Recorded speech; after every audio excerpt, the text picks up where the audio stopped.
Bueno, muy bien. Ahora sí estamos transmitiendo en vivo por Facebook este nuevo encuentro webinar de la Sociedad Argentina de Infectología. Estamos muy contentos de repetir esta serie de citas. En realidad venimos haciendo, si no fallo en la cuenta, aproximadamente unos 37 webinars desde que comenzó la pandemia. Así que cada vez que la Sociedad Argentina de Infectología encara este tipo de actividades, lo hace en la convicción que tenemos como sociedad científica, que es nuestro rol frente a la sociedad y a la comunidad médica, transmitir contenidos veraces en lo que la Organización Mundial de la Salud ha denominado la infodemia, esto es la epidemia de noticias falsas o de malas noticias. Vamos a pedirle a Gabriel, a María Virginia y a Pilar que se conecten con la sala. Ellos están en varios lugares del mundo. Hola, ¿qué Hola tal? Gabriel, hola María Virginia, hola, vamos a esperar a Pilar, allí está. Vamos a agradecerles a los tres, vamos a decirle a nuestros queridos espectadores que esta charla está siendo grabada, con lo cual, si alguno de ustedes se la pierde, ingresa después, o quiere compartirla con amigos, con colegas, lo puede hacer libremente. Vamos a decirles también que en este sitio de transmisión de la SADI hay un link de preguntas para que ustedes hagan allí, vuelquen allí los interrogantes que tengan respecto a esta charla y después, si el tiempo no lo permite, vamos a intentar evacuar la mayoría de las cuestiones por esta vía. Estas es las preguntas que ustedes nos dejen allí en Facebook. Sin más demoras, otra vez en el agradecimiento a los queridos profesionales que están en todo el mundo, después nos dirán desde dónde, por su tiempo en este hermoso y soleado sábado desde Buenos Aires. Gabriel, comenzá por favor vos con la presentación de tus colegas, la introducción mínima del tema y cuando vos los dispongas compartimos tu presentación. Hola, ¿qué tal a todos y todas? Buenos días, gracias y buenas noches en España. Gracias por conectarse. Yo voy a hacer una mínima presentación del problema. Vemos la primera diapo, Diego. Dale, ya mismo. Perfecto. Lo hacemos así en beneficio de la tecnología, que no nos va a derrotar. Ahí estamos, Gabriel. Sí, pues no siempre es fácil. Además de la infodemia, está la epidemia de conexiones a los diferentes medios como el Zoom y esto genera algún temita. Vemos la próxima entonces. Lo que estamos viendo todos en los hospitales es que la pandemia de COVID produjo cambios significativos en la organización de la internación. Por un lado, hay una redistribución de tareas asistenciales de los diferentes profesionales. Esto significa que muchos especialistas de diferentes áreas de la atención están atendiendo pacientes COVID positivos, o sea, COVID internados, independientemente de que tengan alguna experiencia previa.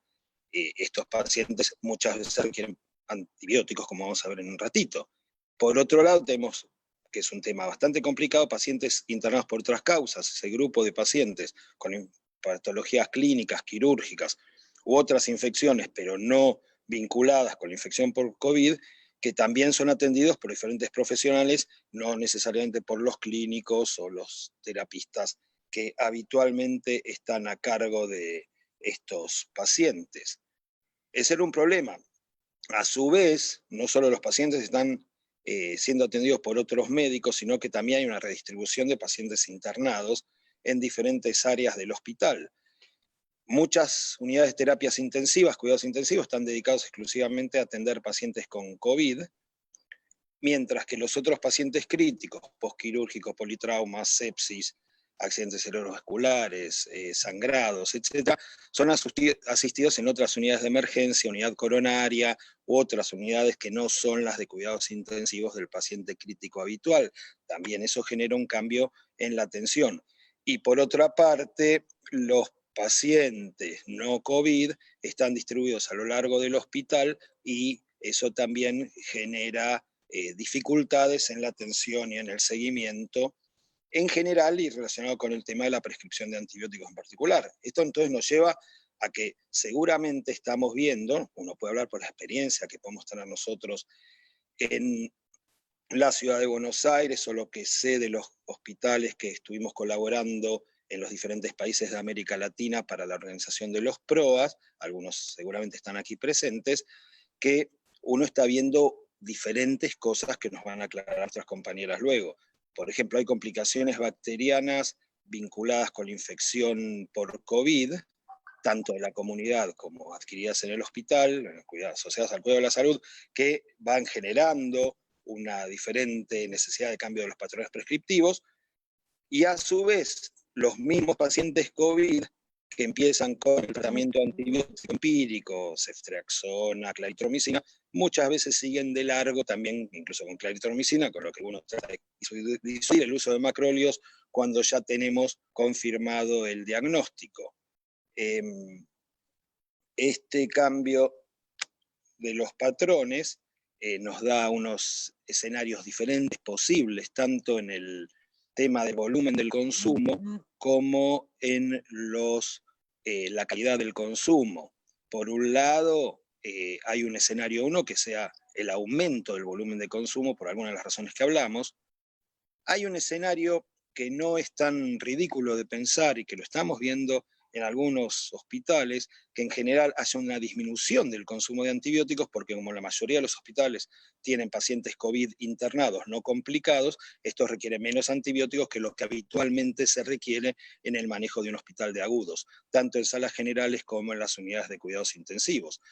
Y otro escenario es que no haya modificaciones porque hay un balance entre las causas, baja incidencia por un lado, infecciones en los pacientes COVID más leves, una menor complejidad de los pacientes internados con patologías generales, al no internarse tanto paciente oncológico, oncohematológico o pacientes para cirugías programadas complicadas. Pero por otro lado, aunque parezca mentira, también estamos viendo que hay pacientes que llegan más, como uno dice, pasados, pacientes que llegan más complicados simplemente porque antes no se atrevían a concurrir al hospital. Entonces llegan apendicitis más complicadas, peritonitis, etcétera, que también requieren un tipo de atención más fina y con una complejidad de la atención. Respecto de los cambios de antibióticos, podemos tener también dos escenarios diferentes. Uno, que haya un aumento del uso de los antibióticos de mayor espectro, carbapenemes, polixina, etcétera, por todo lo que estuvimos hablando, complicación de los pacientes, menor experiencia del prescriptor, pero también, nuevamente, esas drogas pueden ser menos utilizadas si hay una cantidad menor de pacientes complicados, si hay una menor cantidad de pacientes con infecciones serias, sobre todo en las unidades de terapia intensiva. Dicho este pequeño planteo de escenarios de lo que estamos viviendo y de lo que nosotros estamos viendo y que consideramos que es muy probable que se esté viviendo en diferentes lugares, vamos a presentar entonces, en primer término va a hablar la doctora Pilar Retamar Gentil. Ella coordina el PROA de la Unidad de Clínica de Infectología, Microbiología y Medicina Preventiva del Hospital Virgen de la Macarena de Sevilla, España, cuyo jefe es nuestro amigo Jesús Rodríguez Baño, y la recomendó especialmente por ser la coordinadora del PROA, y nos va a contar su experiencia durante estos duros meses que tuvimos. Y luego nos va a hablar de los cambios epidemiológicos, si existen realmente cambios epidemiológicos en las bacterias multiresistentes en la era de COVID, nuestra amiga María Virginia Villegas. Ella es de la Unidad de Resistencia Bacteriana y Epidemiología Hospitalaria y del Centro Internacional de Entrenamiento e Investigaciones Médicas de Cali, Colombia, y pertenece al grupo de investigación, coordina el grupo de investigación en resistencia antimicrobiana y epidemiología hospitalaria de la Universidad del Bosque, Bogotá, Colombia. Mil gracias entonces a todos por estar. Abrimos un poquito el juego y ahora nuestras estrellas invitadas nos van a aclarar mucho más de los puntos y ojalá ustedes luego participen con la discusión. Abrazos grandes. Gracias, Gabriel. Un aporte para todos los que nos están mirando. Antes de darle la bienvenida formalmente ya a Pilar y a María Virginia, no es para que se pongan nerviosos, pero tenemos ya casi 600 conectados allí, así que sepan que está cayendo muy bien, con muy buena recepción esta charla, y cumplir con la presentación formal de Gabriel. les contamos un secretito, tuvimos algunos problemas técnicos antes de conectarnos, entonces estábamos todos medio fuera de programa, pero por eso se nos ha altido, pero vamos a comentar con ustedes que Gabriel Levi Jara es jefe de infectología del Hospital Durán y además forma parte del equipo coordinador PROA de la Ciudad Autónoma de Buenos Aires. Dicho esto, Gabriel, bueno, Pilar, María Virginia, todos ustedes las escuchamos con mucha atención. Gracias. Hola, ¿qué tal? Creo que me toca a mí empezar, ¿no? Voy a compartir la pantalla de la presentación. Bueno, ya me ha introducido Diego, pero deciros eso, soy infectóloga del sur de España, de Sevilla, y coordino el PROA en un hospital que tiene muchos años de recorrido en PROA y que ahora os explicaré un poco, ¿no?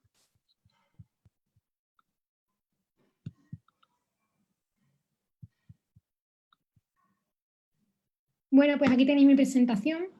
Antes de contaros nuestra experiencia de lo que ha sido PROA en tiempos de COVID, y mi charla la he titulado Supervivencia del PROA en tiempos de COVID. Y os digo esto porque nosotros tenemos un equipo PROA y un programa PROA de bastantes años ya de desarrollo y que es parte muy importante de la actividad no solo asistencial de nuestro hospital, sino docente e investigadora. Recibimos compañeros de todo el mundo, desde Sudamérica, Italia, muchísimos países vienen a tratar con nosotros y tenemos bastantes proyectos en investigación en PROA y todo esto, bueno, pues de alguna manera nos hace sentir, bueno, pues contentos con la situación y vivir la pandemia con el recorte de recursos que ha supuesto esto por la distribución de roles que hemos tenido, como decía Gabriel, y por cómo ha cambiado el hospital, bueno, pues ha sido una sacudida que sin duda nos ha enseñado mucho y yo creo que sobre todo lo que nos ha puesto es en marcha para aprender para la próxima vez que tengamos que vivir algo así, ¿no? Entonces, yo sin más quiero explicaros en varias diapositivas y rápidamente dónde se enmarca el PROA de nuestro hospital. España tiene un Plan Nacional de Resistencia a Antibióticos desde hace ya camino de 6 años, con mucha implicación por parte del Ministerio. En los últimos años, además, bastantes recursos que se han ido distribuyendo entre las diferentes comunidades autónomas. De esta manera, nuestra comunidad autónoma, que es Andalucía está al sur de España, para aquellos que no lo conozcáis, os invitamos a venir, que es un sitio maravilloso. La adaptación del Plan Nacional de Prevención de las Resistencias en Andalucía se llama PIRASOA. PIRASOA tiene 2 ramas principales, que es el equipo de control de infecciones y el grupo de PROA en cada hospital. Desde que se pone en marcha PIRASOA, que se inició en 2014, todos los hospitales de Andalucía están obligados de manera oficial y por contrato programa del hospital a tener un equipo de control de infecciones y un grupo PROA. Nosotros teníamos equipo de control de infecciones desde el principio de los años 90 y teníamos grupo PROA desde el 2010, con lo cual llegamos a PIRASOA pues, con cierto recorrido. PIRASOA nos obliga a todos a tener un nivel de formación en epidemiología, uso de antimicrobianos y control de infección, pues diría que importante. Y además tenemos el compromiso trimestralmente de incluir en PIRASOA unos indicadores de resistencia, de intervenciones de control de infecciones, de uso de antimicrobianos, que nos permite, por una parte, tener un benchmarking con todos los hospitales de Andalucía, según el nivel de complejidad, y además nos permite compararnos con nosotros mismos, con lo cual tenemos unos programas PROA muy monitorizados y muy controlados. Estos serían los informes de control de PIRASOA, que ya os digo, tienen una cadencia trimestral. Y a nivel hospital, cada hospital tiene que firmar unos compromisos con su dirección gerencia de cumplimiento de uso de antimicrobianos y de prevención de control de infecciones, que obliga a nivel unidades, oncología, neumología, a desarrollar una serie de actividades durante el año en colaboración con los equipos PROA. Esto nos ha permitido entrar muy bien en todas las unidades del hospital y además en casi todas las unidades del hospital hay una persona especialista referente en uso antimicrobiano. Y esto ha facilitado mucho las cosas y además ha supuesto que haya una mejora generalizada del uso de antimicrobianos en los últimos años. Este sería el esquema del programa PROA en nuestro hospital, en el Hospital Macarena, que es el hospital que veis en la esquina de la pantalla todo el tiempo. Nosotros hacemos, bueno, además de los indicadores PIRA-SOA, estudios de calidad de la prescripción semestralmente. Tenemos auditoría transversal de antibióticos en todo el hospital. Auditamos a tiempo real, o sea, con una cadencia de un día, todos los antibióticos de amplio espectro y también un par de veces a la semana todos aquellos que tengan una duración de más de 7 días y además semanalmente barremos varios servicios con los que tenemos pactado esta actividad y es revisar todas las prescripciones antibióticas de cirugía general, oncología, hematología, neumología, UCI, urología y la unidad de isquemia crónica. Además tenemos un programa de bacteriemia en la que revisamos todos los pacientes con bacteriemia y sepsis a diario y hacemos mucha formación. Tenemos además un equipo de control de infecciones en el que se hace un screening al ingreso de todos los transfers a nuestro hospital desde otros centros. Se hace screening en la UCI cada 7 días. Tenemos un programa de aislamiento bastante desarrollado. Aislamos todos los pacientes con beta-lactamasa de espectro extendido en Klebsiella pneumoniae, además, por supuesto, de carbapenemasas, MARSA, enterococos banco-resistentes. Somos el laboratorio de referencia de todo el sur de España en cuanto a investigación de brotes, entonces nosotros tipamos, serotipamos y hacemos estudios de endograma de todos los aislados, no solamente por saber de dónde vienen en nuestro hospital los brotes, sino porque tenemos ese laboratorio en red y sabemos si ese brote viene transferido del hospital de Córdoba, de un hospital de Jaén, etc. Y como os decía, mucha formación.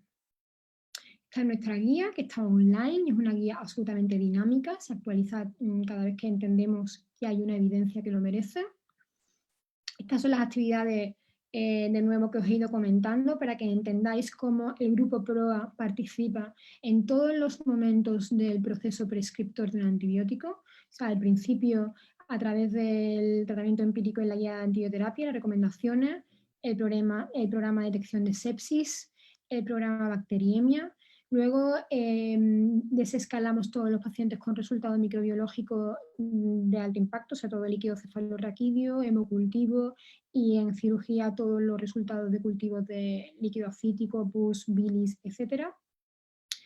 Luego, como ya os he comentado, tenemos un programa de audio a tiempo real y además, bueno, pues lo que os decía, también hacemos auditoría de duración, etc.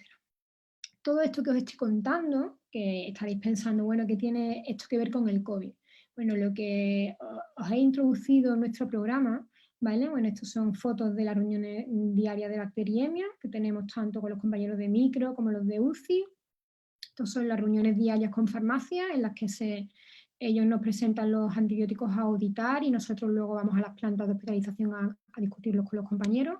Estas son las compañeras de PROA Enfermería, que para nosotros son muy importantes, que hacen un papel muy importante en la optimización de las infusiones y en la detección precoz de la sepsis. Y esta es la última campaña de la última jornada del año pasado. Y los proyectos de investigación. Y lo he puesto porque hemos tenido un proyecto muy importante en neumonías, que además lideramos nosotros a nivel autonómico, y esto se ha notado en el COVID. ¿De acuerdo? Y también hemos hecho un ensayo clínico en los últimos años de desescalada y tenemos, digamos, que a nuestros prescriptores muy, muy entrenados en la desescalada. Y con todo esto, vuelvo a insistir, os lo he contado porque, bueno, estos son algunos resultados nuestros, tenemos los mejores resultados en uso de carbapenemas y consumo de Andalucía. Os lo he contado porque esta foto que veis aquí, que son mis colegas, mi colega y mi familia, yo llevo trabajando, hice la residencia con ellos y trabajé ya van casi 20 años los que estamos trabajando juntos. Y aquí veis la foto del equipo de infectología del hospital. Y como veis, os he señalado con flechas quiénes son los responsables de cada una de las partes del programa de PROA que os he ido explicando. Quizás luego me tengáis que reñir, que yo hablo muy rápido, pero quería contarlo todo. Y lo que quería transmitir con esta foto es que un programa que tiene pues unos determinantes, unos ingredientes muy bien definidos, que está muy rodado, que todo el mundo sabe cada día cuáles son sus actividades, a qué servicios va, que si la farmacia, que si la UCI. Bueno, pues de una semana para otra nos dicen, se acabó todo esto, todo el mundo a ver COVID, ¿de acuerdo? Nosotros, todo el equipo de enfermedades infecciosas íntegramente se ha dedicado a la atención de pacientes COVID durante la pandemia. Entonces, ¿qué ha supuesto esto en el hospital? Pues eso es un poco lo que os quería explicar. Evidentemente, ha supuesto tener que parar la mayor parte de las actividades regladas, pero sí que se ha visto en estos meses que la inercia de un programa consolidado y en la que hay mucho compromiso, no solamente por parte de los que formamos parte del equipo PROA, sino por esos colegas que os digo que colaboran con nosotros a diario, pues se ha notado a lo largo de los meses, ¿no? Se ha seguido desescalando, se han respetado las guías de tratamiento en la mayoría de los casos. Y eso es un poco lo que os quería resaltar, ¿no? Como veis, bueno, aquí están mis colegas que se dedican al programa de bacteriemia, Edith López Cortés, la compañera que gestiona la cuenta de Twitter que es muy activa, ellas también son las pacientes, las compañeras que hacen pruebas en oncohematología. Somos 4 personas las que hacemos, José, Elena, María Dolores y yo, las que hacemos PROA y interconsultoría en servicios quirúrgicos, y bueno, yo con un equipo de farmacéuticos somos los que desarrollamos el programa de audits. Bueno, ¿qué pasa? Pues llega el COVID al hospital. El COVID en nuestro hospital ha sido, podríamos decir, comparado con lo que hemos visto con otros compañeros y amigos nuestros, razonablemente generoso. La incidencia de COVID en Andalucía ha sido la más baja de España,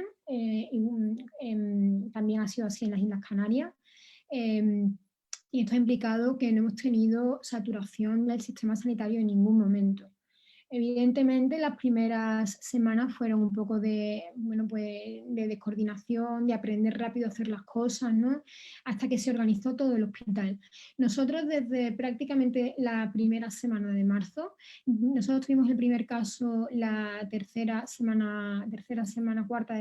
cuarta semana de febrero, y desde el 8 de marzo, cuando ya se confinó España y a nosotros nos llegaron los casos casi al principio del confinamiento, pues ya teníamos el hospital distribuido en 2 circuitos, circuito COVID y no COVID, totalmente diferenciado, ¿de acuerdo? Y además se paró toda la actividad quirúrgica no urgente y no oncológica.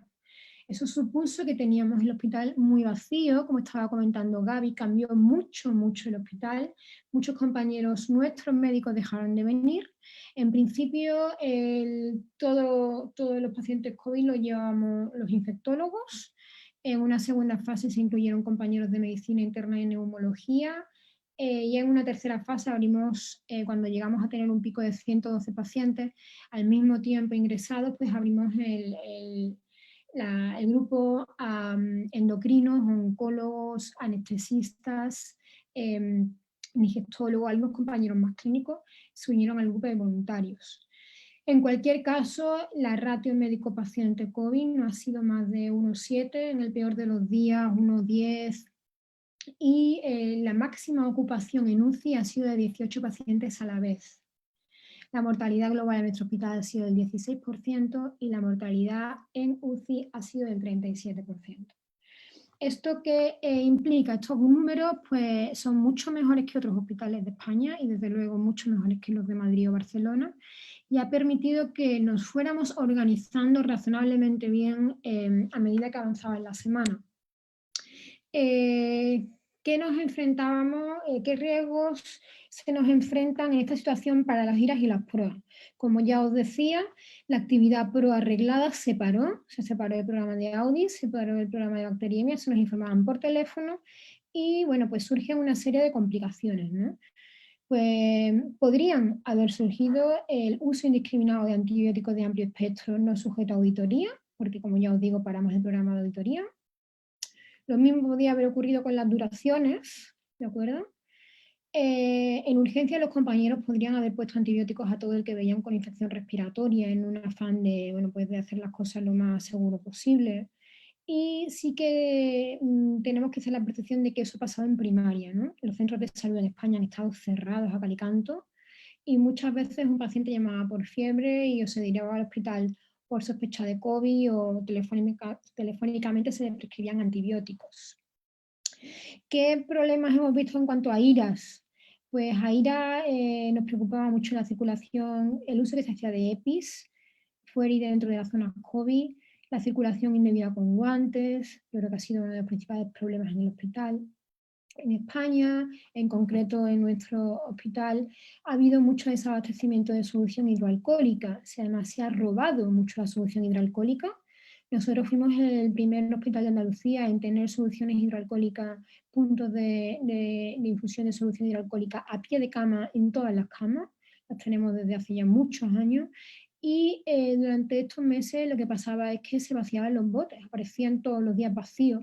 Llegó un momento en el que se dejó de poner solución hidroalcohólica en las habitaciones y solamente había solución hidroalcohólica en los controles de enfermería. Con lo cual, tú ibas a ver un paciente y de paciente a paciente tenías que irte al control, pedir la solución hidroalcohólica para hacer higiene de manos. También parte de las compañeras de control de infecciones pues, han estado de baja o retiradas por circunstancias, porque fueron un contacto, porque algunas tenían patología que se desaconsejaba que estuvieran en el hospital. Y entonces el recurso humano de control de infecciones ha estado muy mermado. Además, todo el personal de control de infecciones de medicina preventiva ha estado absolutamente colapsado por la asistencia al personal sanitario en cuanto a COVID y al cribado, etc. Evidentemente los aislamientos pues, han estado más desorganizados porque había menos habitaciones, ¿de acuerdo? Y además se han interrumpido actividades como la de un programa que hayamos iniciado recientemente de prevención de bacteriemia de catéter, ¿no?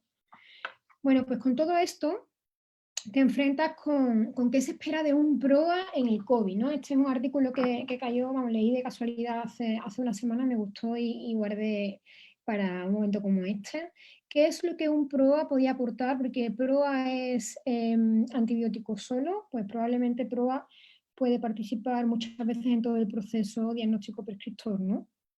Entonces, de alguna manera, aún sin saberlo, por la manera que teníamos nosotros ya de trabajar de antes, por esa manera que teníamos de trabajar tan en equipo y tan transversalmente con otros departamentos del hospital, sí que hemos liderado todas estas cosas, ¿no?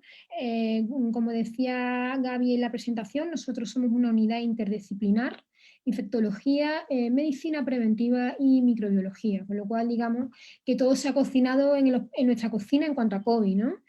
Evidentemente, los primeros días bajábamos a ver cada enfermo en urgencias con sospecha de COVID. Ayudamos mucho al establecimiento de los circuitos y ayudamos mucho al establecimiento de los cribados, ¿de acuerdo? Por supuesto, se reorganizó el laboratorio. Muchos compañeros de microbiología se han dedicado a cribar y a interpretar los resultados de PCR y posteriormente de serología. Nosotros teníamos 12 horas de laboratorio y hemos pasado a tener 24 horas, 7 días a la semana. Y otra cosa muy importante es que hemos sido lo que hemos escrito, por supuesto, con la colaboración de otros muchos compañeros del hospital, el protocolo COVID. Nosotros somos un protocolo de tratamiento, quiero decir. Nosotros somos un hospital con mucha tradición de guía de antibioterapia. Tenemos una guía de antibioterapia que todos nuestros residentes, todos nuestros colegas llevan puesta en su móvil.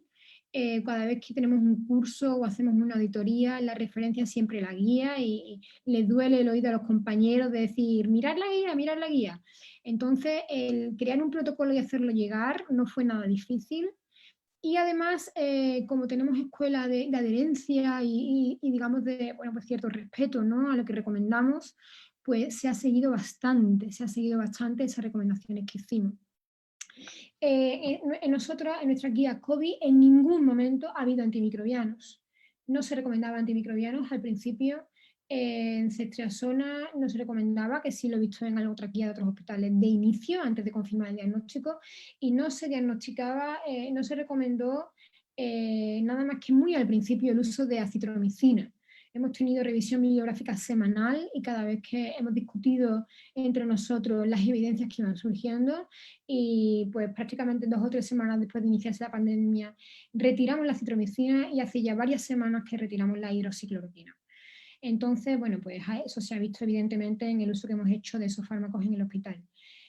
Deciros, por supuesto, que esto no quita con que cuando había una clara duda diagnóstica o una clínica que justificara una sobreinfección bacteriana, evidentemente se remitía a los compañeros a la guía de antimicrobianos del hospital y se actuaba en consecuencia. ¿De acuerdo?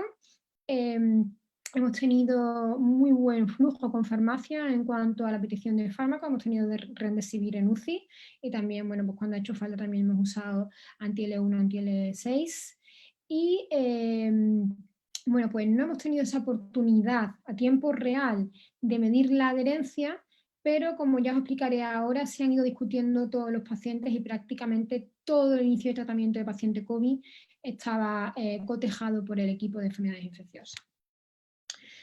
Este es el primer equipo COVID que tuvimos en el hospital. Este es el equipo COVID de principios de marzo, en el que estábamos prácticamente nosotros y algún compañero de neumología. Y nosotros desde el principio nos cedieron el aula magna para que todas las reuniones que hiciéramos las hiciéramos con distanciamiento social.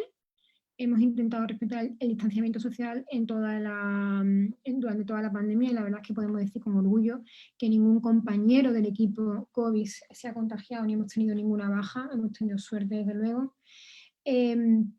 Como os decía, hayamos participado nosotros en los protocolos, en la creación de los protocolos de circuito COVID no COVID y en las indicaciones de screening. Deciros que al principio de la pandemia tuvimos un brote en urgencias y un brote en oncología y desde entonces planteamos el screening universal. Todos los pacientes que ingresan en el Hospital Macarena desde principios de marzo hasta el día de hoy se les hace una PCR de COVID al ingreso en el hospital, independientemente de la causa por la que vengan. De esa manera hemos controlado muy bien la transmisión intrahospitalaria y no hemos vuelto a tener ningún brote. Participamos en la creación de protocolos. Hemos tenido vía nuestro WhatsApp, nuestro Twitter y por las sesiones que teníamos 2 sesiones al día, a las 8 de la mañana y a las 2 para el cambio de guardia.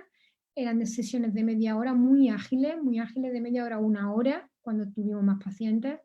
Y en algunas de ellas, pues Jesús Rodríguez Baño o algunos otros compañeros se encargaban de actualizarnos la literatura y se ha ido modificando el protocolo, como os decía, en base a la evidencia que iba siendo disponible. Y una cosa que ha sido muy importante es que todos establecimos, como hicieron muchos otros colegas, el sistema de semáforos. Contábamos todos los días por la mañana todos los pacientes que llevábamos cada uno, decíamos en qué situación estaba, verde, amarilla o roja, para que los rojos estuvieran pendientes de las guardias y la UCI, y contábamos muy rápidamente el tratamiento que tenía el paciente, con lo cual se discutía cada lopinavir, ritonavir, cada remdesivir, cada antibiótico cuando lo había. Además había una reunión diaria a la 1 en la UCI y en la UCI también, en esa reunión de UCI habitualmente participábamos una compañera mía, Jesús de Pañullo, y también se discutían los tratamientos con un farmacéutico además presente que nos hablaba de toda la disponibilidad que íbamos teniendo de cada fármaco. ¿Qué hemos hecho no COVID de proa en esta temporada? Pues hemos seguido uno de nosotros, de los 12 que somos, uno estaba con el busca, digamos, de no COVID, para poder atender todos los resultados de bacteriemia, líquido-cefalorraquídeos, baciloscopia, Clostridium difficile, las interconsultas urgentes a servicios quirúrgicos que han sido mínimas, porque como os digo, se ha restringido mucho la actividad quirúrgica. Y luego también, pues, farmacia nos avisaba de incidencias urgentes, de interacción, de errores de dosis, etc. Por supuesto, interconsulta a demanda. ¿Qué no hemos hecho? Y que yo creo que hay que aprender para la próxima vez. No se ha mantenido el programa de auditoría porque fue imposible desde el punto de vista de recursos humanos, pero luego hemos visto que los compañeros de farmacia han teletrabajado maravillosamente bien, con lo cual podríamos haber delegado ese programa de audits en ellos y no lo hicimos. No se ha mantenido el programa de control de infecciones por lo que os hemos dicho, hemos perdido, digamos, que el tiempo que invertimos los facultativos en eso y teníamos que haber dado el liderazgo a enfermeras del equipo y que hubieran tirado de otras enfermeras que en este tiempo han estado con muy poca actividad y podrían haber colaborado. No se ha optimizado la formación y las reuniones online locales. Yo creo que lo estamos haciendo ahora muy post-COVID. O sea, yo en mayo y en junio estoy teniendo infinidad de reuniones, pero no las tuvimos antes es verdad que mucho no nos daba tiempo, pero yo creo que hemos aprendido a tener esta comunicación ágil de webinar, que algunos son cortos y que quizás se podrían haber implementado mejor.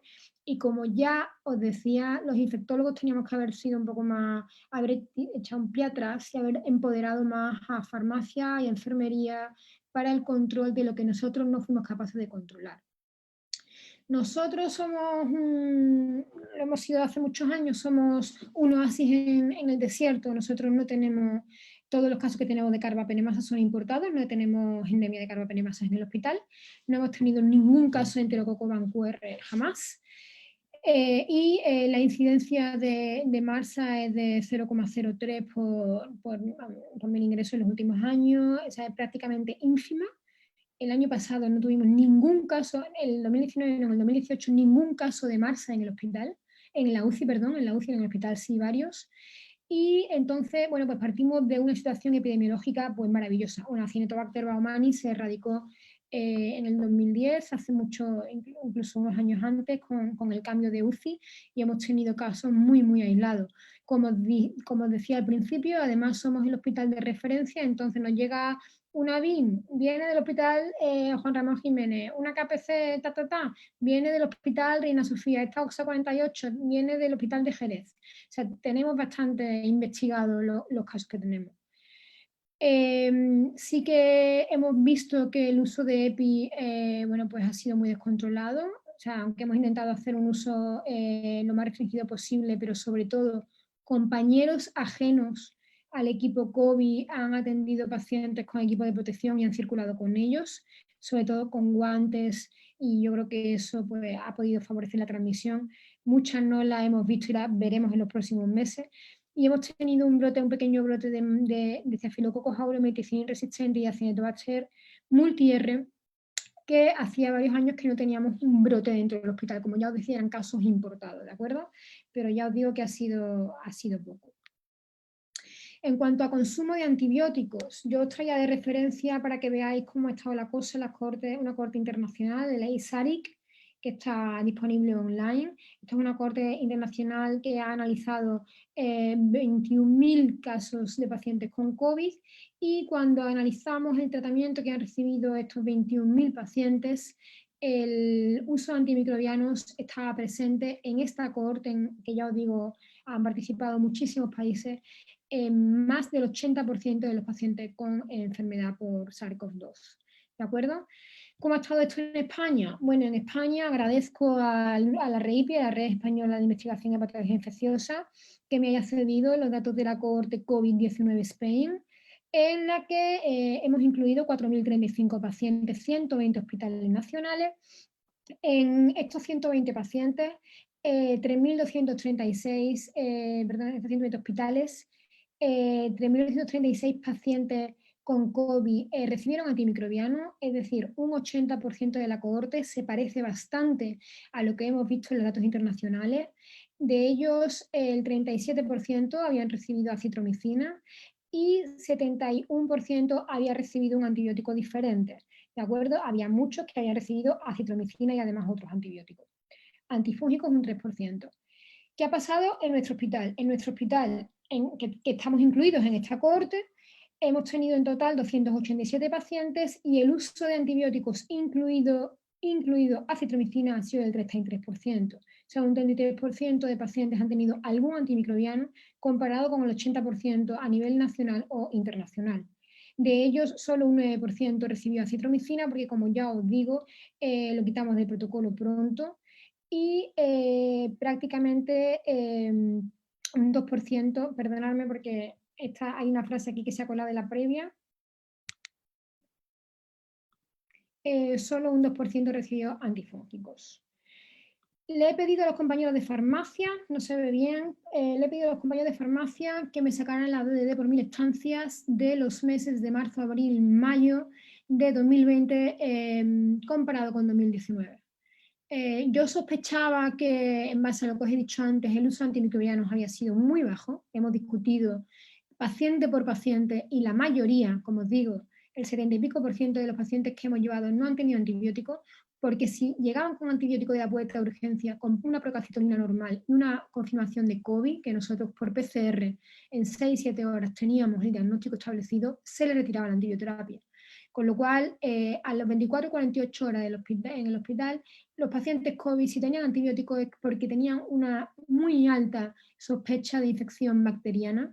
Y además, como digo, se discutía a diario el tratamiento de cada paciente, con lo cual cuando ha hecho falta incluirse, hemos tenido algún paciente con bacteriemia de catéter, hemos tenido algunos pacientes con infección bacteriana, pero la mayoría de los pacientes que hemos tenido no han tenido estas complicaciones y lo que han tenido ha sido algunos un porcentaje importante de respuestas hiperinflamatorias, que en esos casos hemos tratado, pues en nuestro hospital, nuestro protocolo llevaba corticoides, llevaba tocilizumab, pero en estos pacientes raramente se les ha añadido antibioterapia. Como sabéis, además, uno de los requisitos para usar tocilizumab era tener una PCT normal y entonces se confirmaba. En nuestro protocolo bioquímico, en todos los pacientes se pedía la procalcitonina. Y lo que quiero enseñaros con esto es que el uso de antimicrobiano en estos 3 meses ha sido muy, muy, muy, muy inferior al uso de antimicrobianos en el hospital en los 3 meses del año anterior. Solamente ha habido un aumento de utilización de la acitromicina por esas prescripciones que hubo en las primeras semanas, pero todos los tratamientos de infección respiratoria bacteriana han tenido un descenso muy importante en sus DDDs. Nosotros estaríamos en ese escenario número 2 que decía Gabriel de los pacientes que no tienen, de los hospitales en los que el hospital está vacío, hay poca carga quirúrgica, hay poco paciente complejo y lo que tenemos es mucho COVID, un COVID que ha sido, yo creo que tan malo como el de otros hospitales, pero en el que se han tomado las decisiones de manera muy, muy colegiada y con unos protocolos muy pensados y con mucha adherencia a los protocolos. Por tanto, mis reflexiones finales, que creo que me he pasado bastante del tiempo, es que probablemente podíamos haber hecho las cosas mejor en cuanto a los manejos de EPI y todo el tema de control de infecciones, lo vamos a hablar a continuación, que podíamos haber hecho intervenciones para reforzar la higiene de manos y que nos toca ahora organizar eso mejor para que no vuelva a ocurrir, asegurando pues, que las soluciones hidroalcohólicas estuvieran presentes y reforzando la higienización de las manos versus el uso de guantes. Cuando no ibas a entrar en contacto directo con el paciente COVID, en el paciente COVID evidentemente hay que usarlo, pero para circular por el hospital o de un paciente a otro evidentemente no.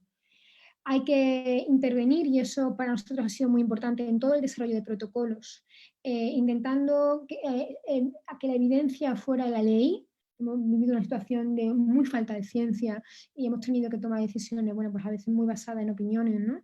Y intentábamos reflexionarlas mucho.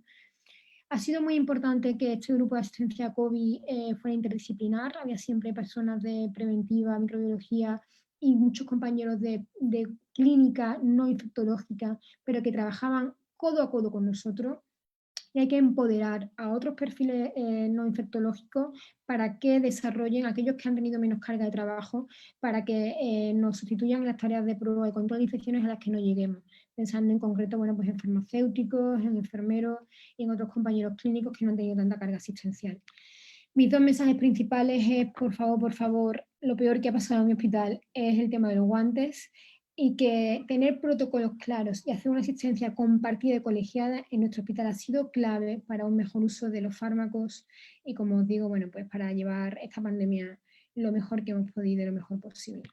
Y muchas gracias. Estos son mis contactos, los veis en la esquina. Esta es nuestra página de Twitter, que es muy activa y a la que os invito a uniros.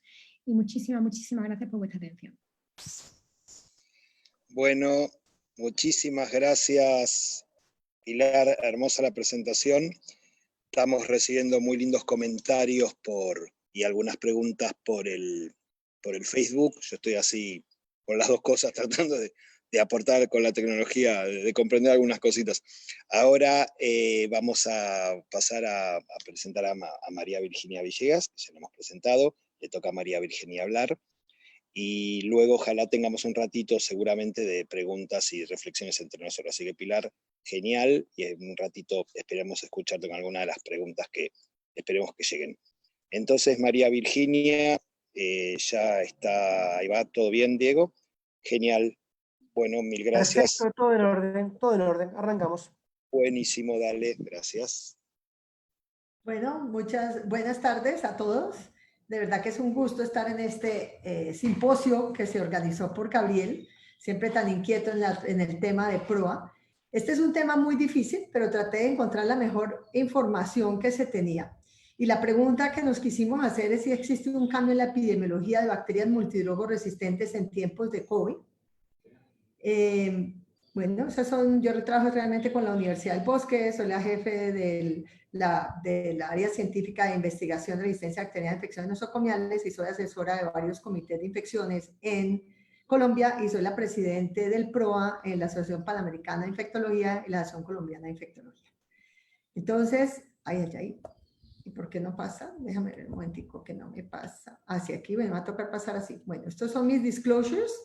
Básicamente yo trabajo con investigación y básicamente Pfizer, MSD y West Química nos ayudan con patrocinios. Vamos a hablar un poquito de los artículos sobre COVID-19 y resistencia antimicrobiana que logré encontrar. Este artículo que se llama Antimicrobial Resistance en la era del COVID-19 básicamente es muy interesante porque nos muestra que estudios en pacientes hospitalizados con COVID durante el 2019 mostraron un uso generalizado de terapias antimicrobianas, como nos mostró Pilar en la fase muy inicial, como parte del manejo del paciente en algunos países.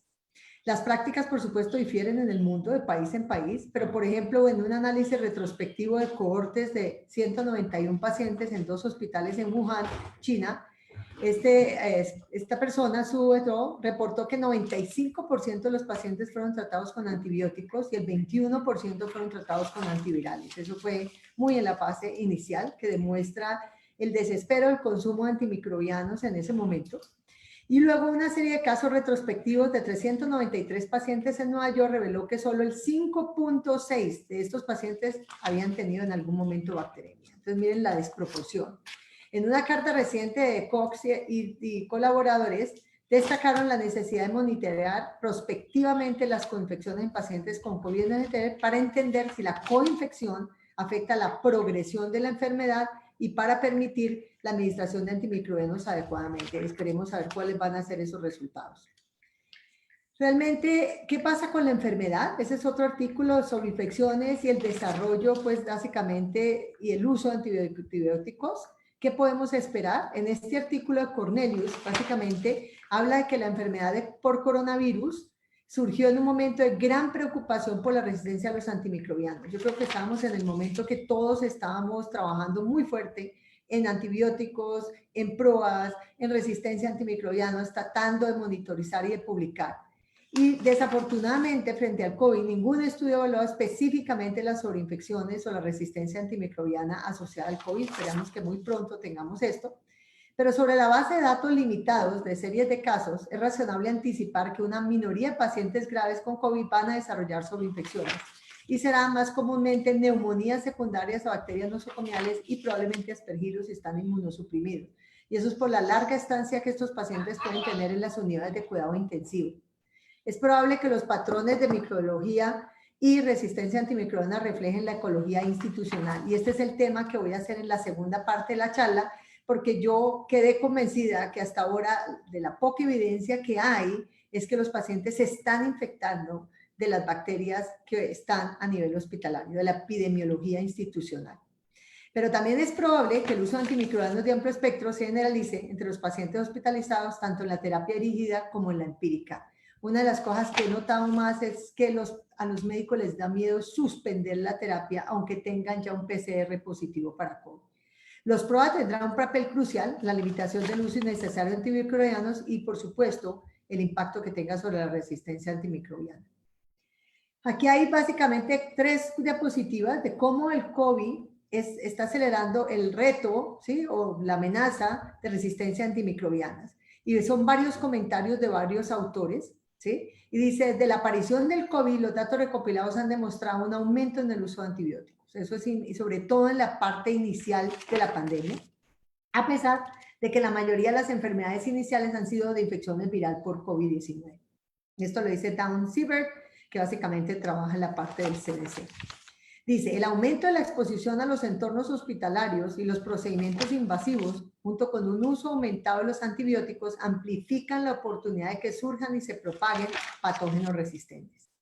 Mucho se desconoce sobre cómo la pandemia está afectando directamente los niveles generales de resistencia a los antimicrobianos, pero una revisión de casos de COVID-19, principalmente en Asia, encontró que más del 70% de los pacientes recibieron tratamiento antimicrobiano de amplio espectro, a pesar de que menos del 10% tenían coinfección bacteriana o fúngica. Ese es el incierto que tienen los médicos cuando llegan los pacientes, de tratar de ofrecerles algo, ya que además no existe terapia antiviral que permita que se resuelva la infección y pueda uno suspender los antibióticos. Tales hallazgos entonces sugieren que el aumento del uso de antibióticos durante la pandemia podría ser una amenaza a largo plazo para la resistencia antimicrobiana. Siguiendo con el mismo artículo, durante la primera oleada de infecciones por COVID-19 en Nueva York, los médicos que trabajan en los hospitales del sistema de salud de Montefiore, en Bronx, se encontraron tratando a los pacientes con síntomas extremos y parámetros fisiológicos que asemejaban a sepsis grave y shock. Si hay algo que ha sido supremamente interesante, es cómo hemos aprendido que básicamente este virus no solamente llega con síntomas respiratorios, sino que hemos visto que estos pacientes llegan con diarrea severa, llegan con infartos cardíacos y llegan con una serie de manifestaciones, y muchos de ellos con una severidad muy grande, que hace que los médicos realmente en este momento están sospechando COVID prácticamente a todos los pacientes que llegan a los servicios de emergencia. Entonces, no estamos en condiciones de decir definitivamente que los pacientes no tenían infecciones bacterianas concurrentes, y ahí es donde hay un problema muy grave, que es la parte diagnóstica. Siguiendo el artículo, dice: desde el pico de la primera ola en Nueva York, Nori y sus colaboradores revisaron sus datos clínicos y notaron que un pequeño porcentaje de pacientes tenían tanto COVID-19 como infecciones bacterianas al mismo tiempo. Pero fíjese que es pequeño, y eso se reitera en los siguientes artículos. Esto es esperado, ya que los pacientes en estado crítico son a menudo intubados y hospitalizados durante semanas, lo cual hace probable una infección asociada a la atención de salud o una infección nosocomial. Además, los datos de los hospitales también muestran un aumento lento y constante de la resistencia a múltiples fármacos entre las bacterias, sobre todo gram negativas, que pueden ser coinfecciones potencialmente mortales con el COVID-19. Para empezar, ese cuadro respiratorio con ese compromiso pulmonar que produce el COVID también podría ser producido por cualquier bacteria gram negativa o gram positiva, y siempre está el incierto del médico ante la severidad del paciente. Ya en este último, básicamente dice que la falta de pruebas de COVID-19 en Estados Unidos y en otros países, porque no llegan a tiempo, porque no hay suficientes pruebas muchas veces, también puede aumentar la incertidumbre clínica. Antes de la pandemia, miren este dato tan interesante, 60-70% de los adultos en Estados Unidos diagnosticados con bronquitis aguda recibieron antibióticos, a pesar del hecho de que la bronquitis es causada por infecciones virales. Entonces, imagínense, si ya teníamos un mal uso de antibióticos en un cuadro respiratorio que prácticamente el 90% es viral, ¿qué se espera? Lo mismo con el COVID, que es un cuadro respiratorio mucho más amenazante. Entonces, la superposición en los síntomas entre la bronquitis y las manifestaciones del COVID podría empeorar el aumento de formulación de antibióticos, especialmente cuando las pruebas de COVID-19 permanecen inaccesibles. Y este es un concepto básicamente de esta doctora, vicepresidenta de Investigación y Atención Médica de Kaiser, que es un grupo de hospitales en Washington. En un estudio pediátrico, además, reciente, se mostró un mayor aumento de prescripción de antimicrobianos por telemedicina, comparativamente a lo formulado por visitas presenciales. Ya de por sí en los niños tenemos el problema del uso inadecuado de antibióticos, ante no poder tener un diagnóstico cuando los niños consultan por cuadros respiratorios.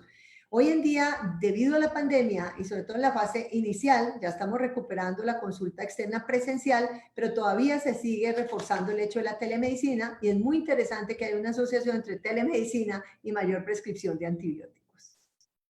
Bueno, ¿qué pasa básicamente con las coinfecciones bacterianas y fúngicas en individuos con coronavirus? Este básicamente es una revisión rápida de qué es lo que se está pasando con la prescripción de antibióticos. Este fue un estudio, básicamente, que hicieron una consulta en Medline, en Embase y Web of Science, y identificaron 1,007 resúmenes, de los cuales 18 artículos notificaron coinfección bacteriana y fúngica. De estos, el 50% de los estudios fueron por COVID-19, pero había otros, como el 28% fue por SARS, por MERS el 6% y 17% por otros coronavirus. La mayoría de los estudios, de todos ellos, no identificaron la coinfección bacteriana, sino básicamente en un 61% de estos estudios no identificaron la coinfección fúngica ni bacteriana. O sea, más de la mitad no demostraron ninguna coinfección. Para COVID-19, ya específicamente, solo 8% de los pacientes fueron reportados con coinfección bacteriana y fúngica durante el ingreso hospitalario. Y el análisis secundario de este estudio demostró un elevado uso de antibióticos de amplio espectro a pesar de la poca evidencia de coinfección bacteriana. Para casos no COVID, miren que para COVID fue el 8% y para casos no COVID sí se notificó una coinfección bacteriana del 11%. No es grande la diferencia, pero eso quiere decir que estamos utilizando antibióticos básicamente sin tener una absoluta certeza y a veces ni siquiera una sospecha que pudiera ser certera de que el paciente está infectado, simplemente el desespero de tratar al paciente con algo. Esto es una recopilación de este artículo y algunos conceptos personales de todo lo que leí y básicamente dice cuál es el problema de la pandemia de COVID y las implicaciones en resistencia bacteriana. A favor, interesantemente, porque también está en el punto de vista a favor de la disminución de la resistencia antimicrobiana durante esta pandemia, está mayor implementación a nivel hospitalario de las medidas de prevención y control, o sea, las precauciones de contacto, gota y aerosoles, ha hecho que la gente y la educación permanente sea muy cuidadosa con estas precauciones, utilice los elementos personales adecuados, a veces inadecuados, porque se quieren poner demasiada cosa, lo cual también está ligado a mayor probabilidad de infectarse por COVID, pero digamos que sí se está llegando a una conciencia. Y lo que ha sido muy interesante en la mayoría de los hospitales, que al menos yo superviso que son 10 en esta región, es un aumento clarísimo de la adherencia a la higiene de manos, llegando al 90%, meta que nunca habíamos logrado. Sin embargo, es triste pensar que siendo este virus básicamente de contacto y de precauciones de contacto y que uno debe hacerse higiene de manos, no lleguemos al 100%. Ni siquiera el miedo al COVID-19 ha logrado que los médicos y los trabajadores de la salud sean capaces de llegar al 100%. Pero hemos logrado un aumento dramático de la higiene de manos y eso indiscutiblemente va a favorecer la disminución de la transmisión de bacterias en general hospitalarias y multidrogoresistentes. También hay mayor desinfección y limpieza de las áreas hospitalarias, es contundente. Nosotros hacemos una vigilancia con luminometría y hemos encontrado que se han bajado dramáticamente esta luminometría en todas las áreas. Ha habido un mayor esfuerzo por limpieza y desinfección, por supuesto, porque este es un virus que permanece en las áreas en general. Y hay un distanciamiento físico, que eso también ayuda. El hecho que hay distanciamiento físico, habría menos riesgo prácticamente que haya compartir de bacterias entre pacientes y entre trabajadores de la salud. Y lo que ha sido un impacto dramático es la disminución de movilidad de la gente, los viajes. El hecho de no tener viajes, que ha sido uno de los mecanismos de transmisión más grandes de NDM y de todas las carbapenemasas, se debe haber impactado.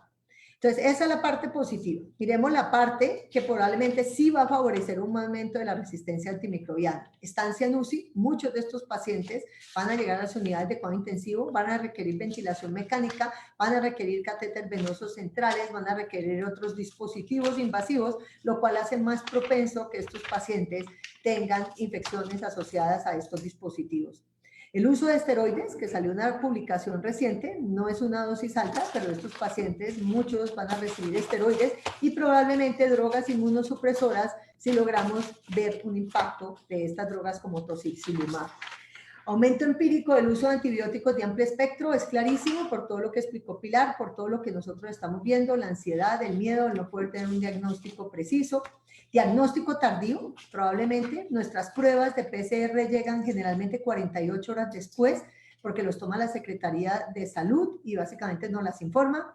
Ya tenemos hospitales haciéndolas, pero básicamente pueden demorarse. Entonces se inician antibióticos ante la duda, se continúan esos antibióticos y a pesar de que llegue el PCR positivo, prácticamente no se suspende. El médico lleva la terapia 7-10 días para terminarla, pero no tiene el valor, digamos, de suspender. No hay tratamiento contra el COVID-19, por lo cual persiste el uso de antibióticos, ya que el paciente no mejora con ningún antiviral. Entonces, si tuviéramos un antiviral, empezaríamos el antiviral y con la mejoría del paciente suspenderíamos los antibióticos, pero eso todavía no es posible. ¿Qué pasa con sobreinfección bacteriana en los pacientes con COVID-19? Estaría probablemente ligada a la epidemiología hospitalaria de cada país, a diferencia de influenza, que si vimos un cambio probablemente en la epidemiología, en el caso del COVID estamos viendo, y por eso les traigo qué pasaría realmente en los países de Latinoamérica. ¿Cuál es la epidemiología actual de las beta-lactamasas de espectro extendido? Aquí les hice un resumen. Este es una publicación de Manuel Guzmán Blanco. Ahí estamos varios de los del Comité de Resistencia Antimicrobiana del API, donde básicamente muestra que en Latinoamérica tenemos una amplia producción de BLES. Si miramos la parte de la comunidad, tenemos E. coli con CTXM, que es generalmente el que predomina, pero indiscutiblemente Klebsiella a nivel hospitalario ocupa el primer lugar en prácticamente todos los países, con unas tasas de beta-lactamasas de espectro extendido realmente importantes, llegando a veces hasta el 53%. Si lo miramos de los datos que pude sacar de los países, que es bastante diferentes las fuentes de donde uno las puede sacar, Sentry es uno generalmente que cruza a todos los países, pero hay fuentes personales, ahí las tienen. Básicamente tenemos que México es el que más tiene BLES en E. coli, probablemente ellos lo han descrito de la comunidad. Cuando un paciente llega al servicio de urgencias, la probabilidad de tener una BLE en esa infección es altísima. También tiene unas tasas altas en Klebsiella. En Guatemala están unas tasas realmente altas en ambos, en tanto en E. coli como en Klebsiella, y en Panamá hay una mayor tasa en el caso de Klebsiella pneumoniae, llegando hasta el 52%. En el resto de países tenemos Colombia, fluctuamos entre 23 y 32%, mucho tenemos infecciones que llegan a los servicios de urgencias de la comunidad, probablemente nuestra BLE más frecuente es CTXM15, pero también tenemos en Klebsiella a nivel hospitalario. Miren, Ecuador tiene las tasas más altas de estos países de E. coli de entre 30 y 48%. Perú tiene las tasas más altas de Klebsiella pneumoniae descritas entre 61 y 70%. Chile tiene unas tasas realmente bajitas de E. coli en la comunidad, tiene unas tasas mucho más fuertes en Klebsiella pneumoniae, probablemente a nivel hospitalario. Argentina, esto es lo que encontré, 10 a 12% en E. coli, pueden llegar hasta el 52% también a nivel hospitalario, dependiendo del hospital, la complejidad. Y Brasil también tiene de entre 48 y 51%, sobre todo en Klebsiella pneumoniae. ¿Cuál es la epidemiología actual de las enterobacteriáceas carbapenem resistentes? Que muy probablemente sean productoras de carbapenemasa, pero las llamamos carbapenem resistente porque estos no son estudios en que demostremos que todas son productoras de carbapenemasas. Nuevamente tenemos México, básicamente E. coli muy bajito, como van a ver en todos los países de Latinoamérica. E. coli no es un germen que usualmente adquiere este transposón. En Klebsiella mucho más alta. Miren, Guatemala sí tiene probablemente la tasa más alta que yo he visto de E. coli productor o resistente a carbapenems, alta también en Klebsiella, y Panamá tiene todavía, a pesar de unos brotes reportados, tiene realmente una prevalencia baja. Si miramos Colombia, nosotros esto lo saqué del conglomerado de 34 hospitales en 12 ciudades que tenemos en el país, donde se muestran que entre 9 a 24% tienen Klebsiella pneumoniae, pero desafortunadamente hay hospitales que pueden llegar al 40%. Ecuador también, fíjense, 9 a 20%, Perú 33%, Chile 5 a 9%, e interesantemente las enterobacteriáceas carbapenem resistentes en Chile siguen siendo beta-lactamasas de espectro extendido con cierre de porinas, y eso los diferencia prácticamente de los otros países de Latinoamérica. Sí tienen KPC, pero no como tenemos en el resto de países. Y Brasil, por supuesto, es el que más ha reportado Klebsiella pneumoniae productora de carbapenemasa entre 30 y 44%. Ahora, la resistencia de aparición de nuevas carbapenemasas ha ido en aumento en Latinoamérica, y les quiero mostrar esta diferencia que les va a convencer que antes de la pandemia, estábamos en un aumento dramático de las carbapenemasas. Este es un artículo que nosotros publicamos en el 2016 en Extra Review of Anti-Infectious Therapy. Miren, pues, la distribución principalmente de KPCs en los países. Cuando esta es una publicación que acabamos de mandar, que está Gabriel metido allí, que está Wanda, que está Germán Esparza, que están básicamente los del comité de la API. Miren el aumento dramático de KPC ya reportados en todos los países de GES y SME. Entonces uno empieza a ver cómo se está moviendo esta clase A de carbapenemasas. Esos son los reportes que encontramos pues en revistas indexadas en inglés. Si miramos qué está pasando con NDM, miren cómo estaba hasta el año 2016, faltaban algunos países pero pues ya había reporte de 1, 2, 3, 4 casos o algunos brotes, pero cuando ya revisamos a partir del 2016 hasta el 2019, ¿qué ha pasado con la clase B? Es impresionante la cantidad de carbapenemasas descritas, NDM, BIM, SIM, SIM, SPM, de todo lo que ustedes imaginen. O sea, sí hay más conciencia de reporte, eso es indiscutible, pero yo sí creo que tenemos un aumento claro de carbapenemasas. Si miramos las OXAS 48, que había 3 países nomás que las habían reportado en el 2016, ¿sí? Y ya miramos qué está pasando entre 2016 y 2019, todos los países prácticamente han descrito OXAS y entre esas, por supuesto, la OXA 48. ¿Cuál es la epidemiología actual de Pseudomonas aeruginosa? Para terminar, porque este es un germen siempre que hay que tener en cuenta en las unidades de cuidado intensivo. Miren México, miren Guatemala, es probablemente el más alto, pero fluctúa 30, 40%. Esto no es tan grave, es interesante. Nosotros en toda Latinoamérica tenemos más problemas con enterobacteriáceas, con Pseudomonas aeruginosa multidrogo resistente.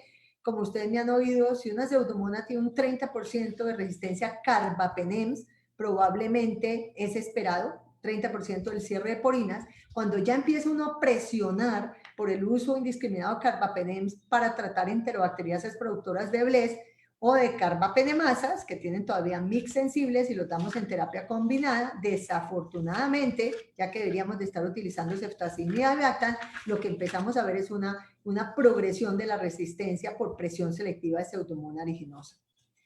En conclusión, podríamos decir que todavía no se conoce el impacto del COVID-19 frente a coinfecciones bacterianas y fúngicas. Sin embargo, es claro que esto llevará a un aumento dramático del uso de antimicrobianos y debe esperarse un aumento de la resistencia bacteriana, a menos de que básicamente tengamos un diagnóstico muy rápido, tengamos un PROA muy activo que suspenda esos antibióticos y tengamos una terapia antiviral COVID para poder solucionar el problema al paciente. Se debe vigilar la asociación entre COVID con infecciones asociadas a la atención en salud, probablemente en esos pacientes con permanencias prolongadas a nivel de hospitalización y sobre todo en las unidades de cuidado intensivo que están invadidos de dispositivos. De existir una coinfección, todo parece indicar hasta ahora, ¿sí? Hasta ahora, que será secundaria a la flora hospitalaria. Entonces, las beta-lactamasas y las carbapenemasas serán las asociadas en nuestro continente, clarísimo. Y por todo lo anterior es urgente activar los PROAS para hacer un uso limitado y apropiado de antimicrobianos. Muchísimas gracias. Muchísimas gracias, María Virginia. Fantástica la charla, las charlas de las dos fueron realmente preciosas. Han logrado ambas responder del mejor modo posible con la poca evidencia que tenemos, un lado de la experiencia, otro lado de las publicaciones, lo que estamos viviendo todos los días, han logrado realmente responder en gran medida a el desafío de hacer una reunión de los PROAS y cómo seguimos con esto. Yo quería hacer algunas pequeñitas reflexiones como para la discusión y luego vemos algunas preguntas de la gente participante que en realidad tienen muchas más que ver con el tema de los hisopados y eso no es exactamente PROA, así que sí, disculpamos muchísimo, pedimos disculpas desde ya, desde la organización, de si no podemos abordarlas. De lo que comentaba primero Pilar, que los PROAS pueden seguir, luego vamos a volver a que necesitan seguir. Una cosa es pueden y otra cosa es necesitan. Los PROAS pueden seguir porque es cierto que cuando venimos con PROAS trabajadas desde hace varios años, el prescriptor, el médico de la terapia intensiva, el médico clínico, o sea, los que habitualmente las unidades que más colaboran y necesarias en el PROA, e incluso las unidades quirúrgicas, después de tantos años, por suerte, por más que estemos, como decimos todos, covidizados, ellos no pierden el chip de, bueno, este tipo tuvo tal cultivo, lo desescalamos. Este paciente no tiene aspecto de una infección bacteriana, vamos a suspender. Entonces, por un lado, afortunadamente, el COVID nos está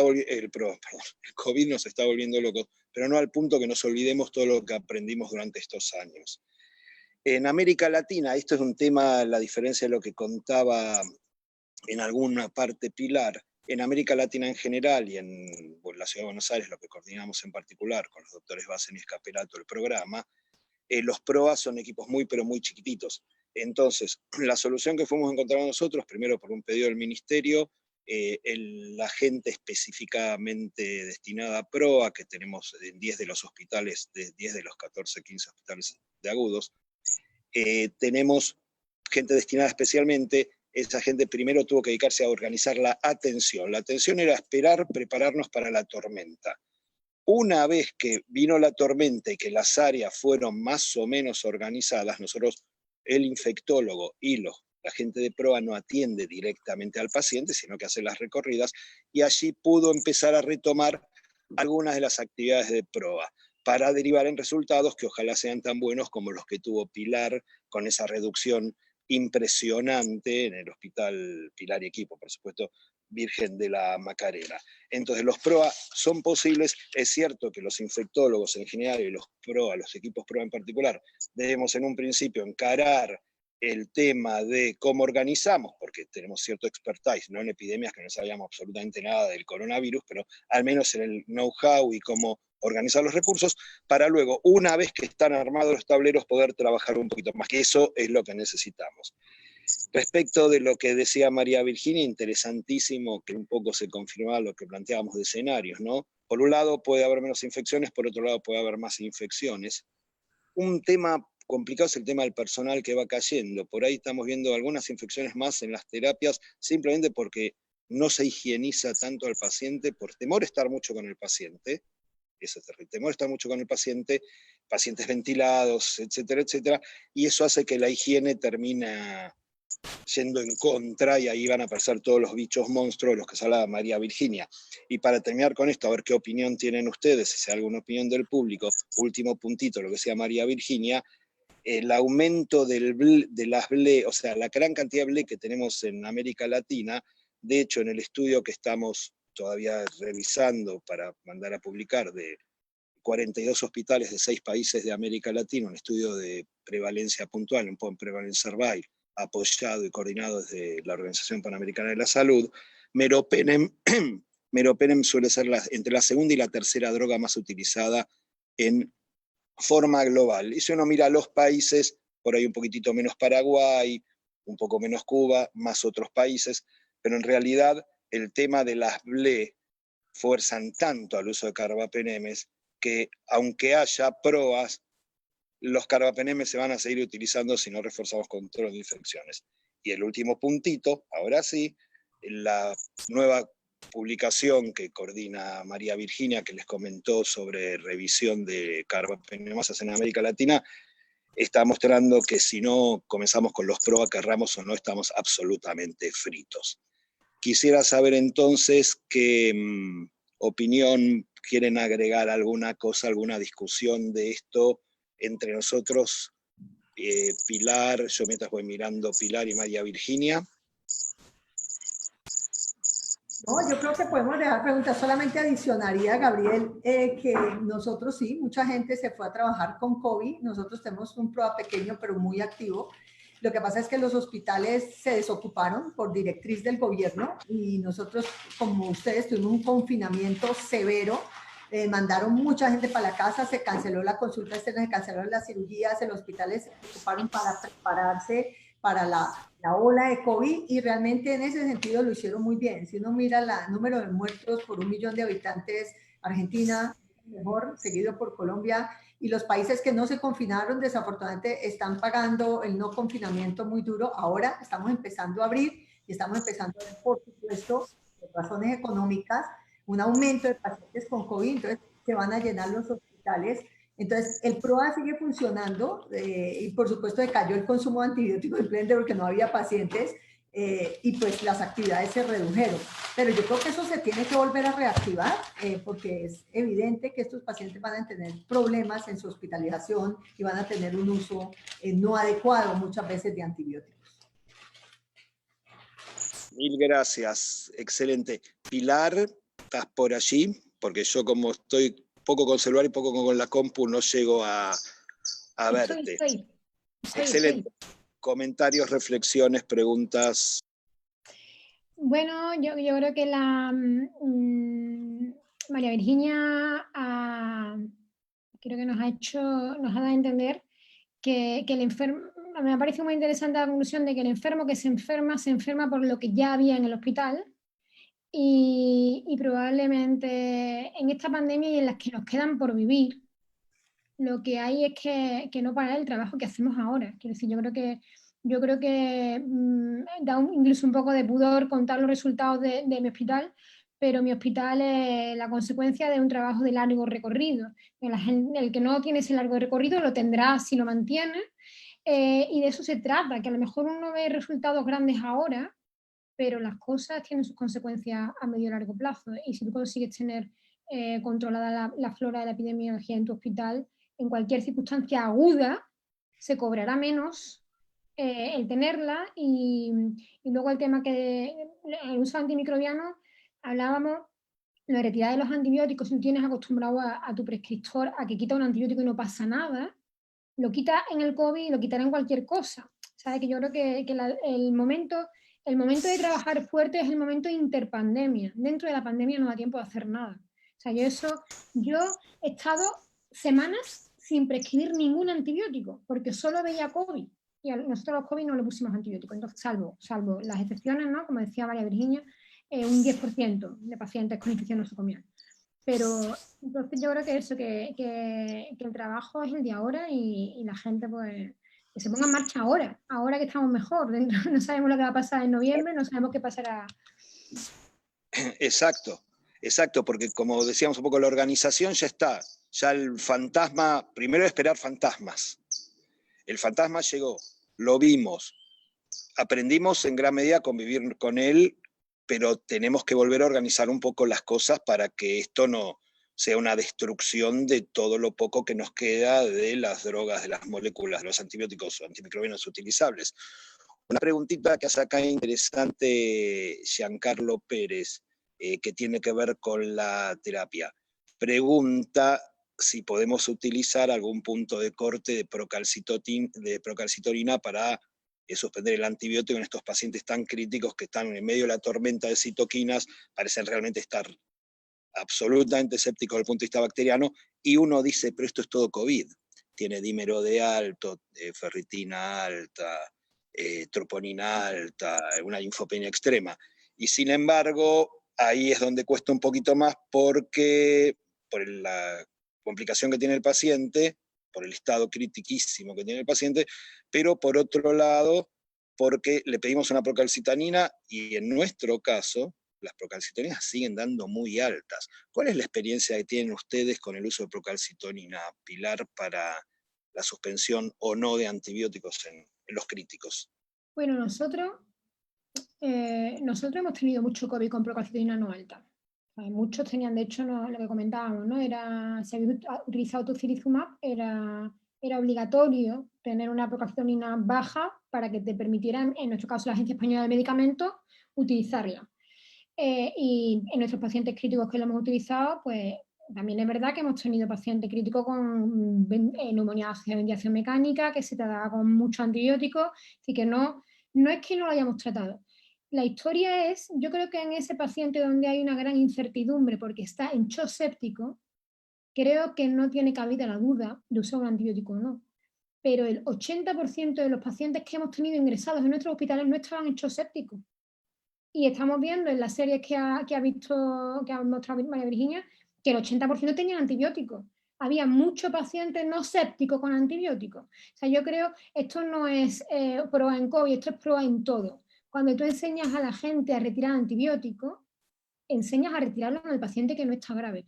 Porque hay muchos pacientes no graves con antibióticos. O sea, ya tendremos tiempo de desarrollar algoritmos diagnósticos terapéuticos para ver qué hacemos con el de shock séptico y COVID. Vamos a quitarle antibióticos a todos los demás. En ese paciente hay mucho grado de incertidumbre y la incertidumbre nos puede costar la vida del paciente. Pero hay muchos pacientes y COVID en el hospital ingresado con antibióticos que no tienen esa situación tan grave de respuesta hiperinflamatoria. Nosotros en los que tenían respuesta hiperinflamatoria y no tenían un infiltrado que nos diera duda y con una procalcitonina normal, esos pacientes no solían llevar antibióticos, ¿vale? En los que ha habido dudas se lo hemos puesto, en la UCI sin duda. De todas maneras, ya os he enseñado, nosotros hemos tenido un porcentaje de pacientes en UCI no muy alto, y en ese paciente cuando estaba crítico y había dudas se le ponía antibiótico, pero es que ese paciente era el 20% de los pacientes ingresados. hay muchos pacientes fuera de esa situación. Exacto, perfecto. Ir aprendiendo también uno le va perdiendo, no el miedo, pero sí a reconocer un poquitito más cuánto puede depender del COVID y cuánto puede depender de alguna sobreinfección. Siempre va a haber un antibiótico más de más en estos pacientes críticos, sobre todo en la unidad de terapia intensiva, entonces el compensar, ir controlando en todos los otros de salas generales, COVID y no COVID, que no tienen realmente ningún criterio de antimicrobiano, nos va ayudando a generar el balance del que hablábamos. Excelente. María Virginia, como pues nos va faltando, ya estamos casi en ratito, así la gente no se cansa, ojalá lo estén disfrutando, yo terriblemente lo estoy disfrutando. María Virginia, ¿algún tip final del uso de selección de drogas, de inhibidores de beta-lactamasas, algo para reducir el uso de carbapenemes o alguna reflexión de las que vos sos absolutamente especialistas? Bueno, no tan especialista, pero la verdad es que apenas estamos empezando a adquirir experiencia con los pacientes que se están infectando. Sí hemos tenido KPCs, porque nosotros tenemos hospitales que son endémicos en KPCs, hemos tenido BLES, hemos tenido algunas pseudomonas. Hasta ahora vamos a evaluar, pero digamos los parámetros no han cambiado, pero tenemos que esperar un poco más de tiempo.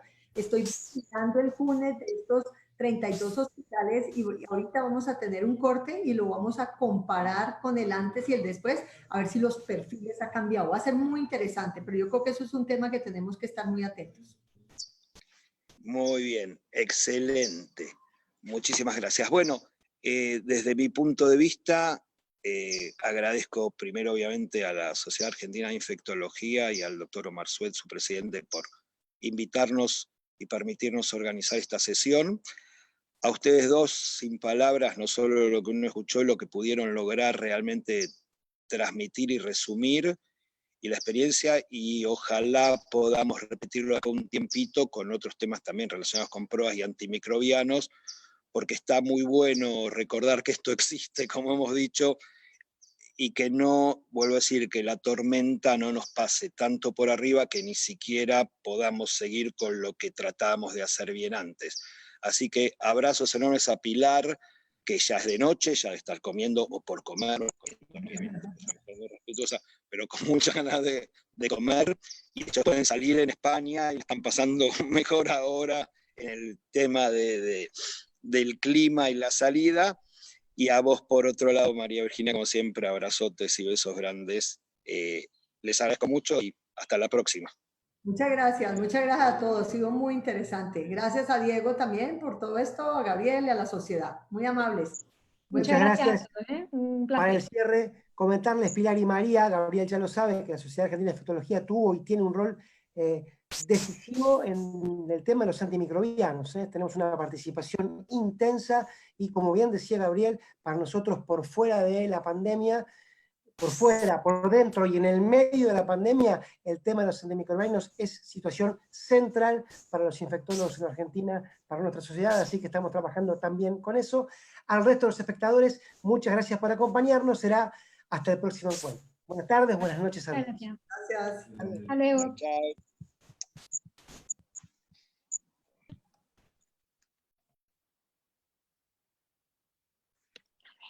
Hola, chicas, ahora estamos desconectados, creo, ¿no? Sí, ya María Virginia creo que se fue. Ah, qué lástima. Buen, Pilar, genial, ¿te gustó? Bueno, muchas gracias, Gabriel, muy bonito. Salió muy lindo, ¿no? Sí, muy agradable, muy agradable. Ah, qué genial. Bueno, muchas gracias por la invitación. Hubo un montón de gente. Bueno, beso grandote, seguimos en contacto a ver qué podemos ir haciendo juntos. Chau, chau, mil gracias. Buen fin de semana, lo que queda. Igualmente. Chau. Bye. Hasta luego.